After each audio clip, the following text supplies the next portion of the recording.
Hey everyone, now over the past 30 years of being a jeweller, there's one thing that's helped grow my businesses and also help protect my wealth, and that's gold. Investors love to use it as insurance. It's a hedge against when things are going a bit wonky in the economy. Now in this video, I wanted to create something that could help educate you and teach you about the history of gold and also how central banks manipulate currency. I hope you enjoy this video. I'm James from Blackwell Jewellers and I look forward to talking to you soon. The Golden Legacy. Picture this. You're wandering through the bustling marketplaces of ancient Mesopotamia. Traders shout their wares. The air is thick with aromas of exotic spices, and amidst it all, there's a gleam that catches every eye. Gold. Not just the fancy adornments gracing the nobles, but the sturdy coins changing hands, proving its metal as a trusted currency. You see, gold wasn't merely about that showy bling. It was, and has always been, about trust. It's that friend who's always got your back, the one you'd invite to every party because you just know they'd light up the room. Back in the day, it was the MVP of the marketplace. While fruits rotted and metal tools rusted, gold remained, unwavering and untarnished. Kings showcased it, not just as a symbol of wealth, but as a testament to their steadfast reign. Merchants, those savvy entrepreneurs of yesteryears, recognized its undeniable worth, making it the linchpin of their trade. And the common folk, well, they dreamt of it, sang about it, and on the rare occasion they got their hands on some, they cherished it. Fast forward to today, with our Wi-Fi signals stronger than some currencies, and a world where Bitcoin is neither a coin nor a bite-sized treat, gold still stands tall. Amidst the dizzying dance of digital transactions and fiscal fandangos, gold remains our touchstone, our slice of eternity. It's like that classic black dress or that age-old family recipe, timeless and always in vogue. So, while we hustle and bustle in the modern age, let's tip our hats to gold, for it's not just a metal, it's history, heritage, and a bit of ageless humor, all rolled into one shimmering package. Now isn't that golden? Paper dreams, the advent of fiat currency. Picture, if you will, a world evolving and expanding at a pace never seen before. Trade routes sprawled like spiderwebs across continents, and societies were beginning to dream bigger. In the midst of this growth, however, emerged a challenge.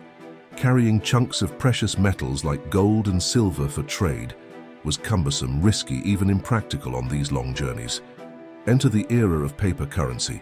It was like a breath of fresh air, a promise of convenience. Instead of weighty gold coins jingling in pouches, light and crisp paper notes began to change hands. But here's the twist, these papers, they weren't backed by an actual piece of gold or silver anymore. They were mere representations, symbols of trust. Can you imagine the leap of faith required? Trusting a piece of paper as much as a glittering coin? It wasn't just about the paper. It was about believing in the system behind it, the promise that it held value. This is where the central banks stepped into the spotlight. As guardians of this new system, they undertook the mammoth task of ensuring that this trust was never broken. They began to set rules to guide economies and to act as the custodians of this grand experiment. The world was no longer just trading commodities or tangible goods. We began trading in promises, in dreams penned on paper. As centuries rolled on, this system of trust, of belief in the intangible, became the backbone of our global economy.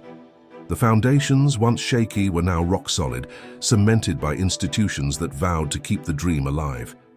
But like any epic tale, it came with its challenges, its heroes, and its moments of doubt. The age of fiat currency wasn't just an economic shift. It was a monumental change in how we perceived value. The age of the gold standard. Imagine for a moment a world where every bit of paper money in your pocket was like a golden ticket, quite literally. A world where each dollar, pound, or yen had its doppelganger in a vault somewhere, gleaming and basking in its own glory. Welcome to the gold standard era, where gold wasn't just a prized trinket around your neck, but the very bedrock of money itself. Now, it might sound absurdly grandiose, almost like one of those vintage car commercials where everything's chrome and larger than life. But that's precisely what the gold standard was. Bold, unyielding, and dripping with opulence. Each piece of paper currency was, in essence, a promise that somewhere, locked away, was a piece of gold with your name, well, not literally, on it. But here's the twist. While it added a golden aura of trust to our money, it also strapped governments into a fiscal straitjacket. Imagine being a ruler and being told, "No, sire, you can't print more money unless you've got the gold to back it up." Exhilarating yet restricting, this golden age was a time of equilibrium, a tango between trust and limitation. Sovereign powers, for all their might and majesty, had to think twice before they embarked on their financial adventures, ensuring they weren't writing checks their gold reserves couldn't cash. It was a dance of discipline, and while the music played, economies thrived with stability, global trades flourished, and most importantly, the average Joe could look at his banknote and think, behind this note is a piece of shiny gold. But as with all good tunes, this one too had its final notes, setting the stage for a world where the glitter of gold would cast long, intricate shadows. The 1970s, winds of change, picture the 1970s. Bell-bottoms, the birth of disco and shag carpets. But amidst the groovy tunes and vibrant fashion, a financial drama was unfolding, one that would shake the world's monetary system to its core. Richard Nixon, with a flair for the theatrical, was about to drop a financial bombshell that would make even the Bee Gees stop and listen. Enter the scene, August 15th, 1971. With the weight of the Vietnam War straining America's coffers, gold was being rapidly siphoned out of the US by nations wary of Uncle Sam's spending spree. Nixon, with the gravity of a man burdened with an enormous decision, sat down before the nation. His announcement: the US would no longer exchange dollars for gold. And just like that, in one fell swoop, the gold window was shut tight. The era of gold-backed money, over. Disco may have been in, but gold was out. For finance enthusiasts, this was the equivalent of the Beatles breaking up. The world watched, mouths agape, as the golden chains that tethered global currencies to tangible value were severed. Suddenly, money was just paper. Or, in the words of a more cynical onlooker, as trusty as a politician's promise. But this wasn't just America shaking its monetary etch-a-sketch. It was a declaration that rippled across oceans, compelling countries to reevaluate their financial systems. Gone were the days of counting gold bars in vaults. Instead, governments now had the steering wheel, with a full gas tank and no speed limit. Currency became a tool, an instrument of policy, and nations reveled in their newfound freedom to manipulate and mold it as they saw fit. While the decision empowered nations with greater control over their economic destinies, it also ushered in an era of volatility and unpredictability. The US dollar, once as reliable as a Swiss watch, was now floating in the vast sea of global finance, its value determined by market forces and political whims. In essence, the 1970s didn't just give us questionable fashion and unforgettable music. It presented a financial world unchained from its golden anchor, sailing into uncharted waters, driven by the winds of change. As for Nixon, well, he might have fancied himself as a bit of a financial DJ, spinning the turntable and changing the track of global finance forever. And oh, what a track it turned out to be. 2020, when the money machines roared. Let's wind the clock back to 2020. Ah, what a year. Among the mask fashion debuts and the toilet paper rush, something far more subtle was brewing in the world of finance. The hum you heard? That wasn't just your next-door neighbor's questionable quarantine karaoke. It was the sound of money printers working overtime. As COVID-19 bulldozed its way through the globe, central banks, in a frenzied attempt to keep their economies from flatlining, did what seemed like the only logical thing. They cranked up their financial printing presses. And, oh boy, did they churn out notes. Let's paint a clearer picture. In the good old US of A, the Federal Reserve added a cool $3 trillion to its balance sheet within a blink. And this printing bug was contagious, with the Bank of England, the European Central Bank, and others catching the fever. Now, while flooding the markets with cash seemed like the right CPR for economies gasping for breath, there's a bit of a hiccup. When you print stacks of money but don't have the economy's growth to back it, You're inviting our old pal, inflation, to the party, and we already know how cheeky that guest can be, nibbling away at our money's worth. Will the tidal wave of cash cause price surges as demand bounces back? Will your next coffee cost an arm and a leg, and perhaps a kidney? Then there's the D word, debt. Nations didn't just discover hidden treasure chests, they borrowed, and heavily. This raises a teeny-tiny concern. Who's picking up this tab? Are future generations going to be working their socks off just to service this debt? To sum it up, 2020 saw the world's biggest financial experiment. While we've dodged the immediate icebergs, the sea's still murky. What's essential for us, whether we're sipping a latte, planning a business, or just pondering our piggy banks, is to stay alert, stay informed, and maybe keep an inflatable life jacket nearby, just in case. The Grandmasters central banks unveiled. Origins and role. Central banks didn't just pop up overnight. Their roots trace back centuries, evolving from private banks and eventually transitioning into national entities. Their main gig: stabilizing a country's financial system. They achieve this through a cocktail of regulating interest rates, managing a nation's money supply, and playing referee to commercial banks. The power of the printing press. One of their most potent tools is controlling the money supply. They can literally create money. Think of it as their superpower. But with great power comes great responsibility. Yes, I borrowed that from Spider-Man. If they churn out too much money without economic growth to back it up, it's like adding too much water to a drink. It dilutes the value, leading to inflation. And we've already talked about that sneaky villain, interest rates, the economic thermostat. Central banks also fiddle with interest rates to control inflation and stimulate economic growth. Lowering rates can give economies a jump start. Cheaper borrowing spurs spending. But leave them too low for too long and you risk an overheated economy. Conversely, hiking rates can cool down an overzealous economy, but push too hard and you could plunge it into a slowdown. A dance of diplomacy. But it's not all numbers. Central banks also engage in a delicate dance of diplomacy. Their decisions often influence or are influenced by international economic trends and geopolitical events. It's an intricate ballet of balancing domestic needs with global realities. Coordinated currency counterfeiting. What's that about? Let's address the elephant in the room. Critics have coined phrases like coordinated currency counterfeiting to highlight potential concerns about unchecked monetary creation by central banks. It's a catchy way of underscoring the fears of unchecked power and potential for inflationary spirals. But while central banks do have colossal influence, their actions are ideally aimed at overall economic health.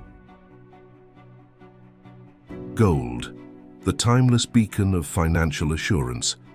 I'm about to share a tale of an ancient guardian that's seen empires rise and fall, yet remains as coveted today as it was thousands of years ago. That guardian? Gold. A glimpse. Through time, gold's tale isn't new. Civilizations from every corner of the world, from the pharaohs of Egypt to the dynasties of China, have long recognized its value. Not just because it shines brightly, though that helps, but because of its enduring worth in an ever-changing economic landscape, the physical allure. But let's not get too ahead of ourselves. Part of gold's charm is undeniably physical. It doesn't tarnish, it's malleable, it's rare, but not too rare. This combination of beauty and physical properties has made it an ideal medium for coinage and jewelry for millennia. Why economies love gold? But its allure isn't purely cosmetic. Gold is inherently stable. It's not subjected to the wild swings of boom-bust cycles like many other assets. In simpler terms, it's the stoic elder in the frenetic financial marketplace, watching the youthful exuberance of stocks and bonds with a calm, seasoned gaze. Gold versus inflation, the epic duel. Remember our chat about inflation, the sneaky pickpocket? Here's where gold shines, pun intended. Gold has historically acted as a hedge against inflation. When paper currency starts losing its purchasing power, gold tends to hold its ground, often even increasing in value. It's like having a financial shield, standing firm amidst the chaotic economic battleground. Currency games amp gold. With governments and central banks playing their currency tunes, gold marches to its own beat. It's not tied to any single economy. So, while nations may juggle with their currency values and interest rates, gold remains largely unperturbed. Diversification, the golden key. Any savvy investor will tell you not to put all your eggs in one basket. And gold? It's a different kind of egg. When stock markets are roaring, gold might be quieter. When stocks take a nosedive, gold often becomes the star of the show. Including gold in an investment portfolio can provide a balancing effect, helping to smooth out those financial roller coasters. The golden caveat. Now, before we start thinking of gold as the panacea for all financial ailments, it's vital to remember, like all assets, gold too has its ebbs and flows. It's not about blindly rushing to it, but understanding its role and significance in the broader economic tableau.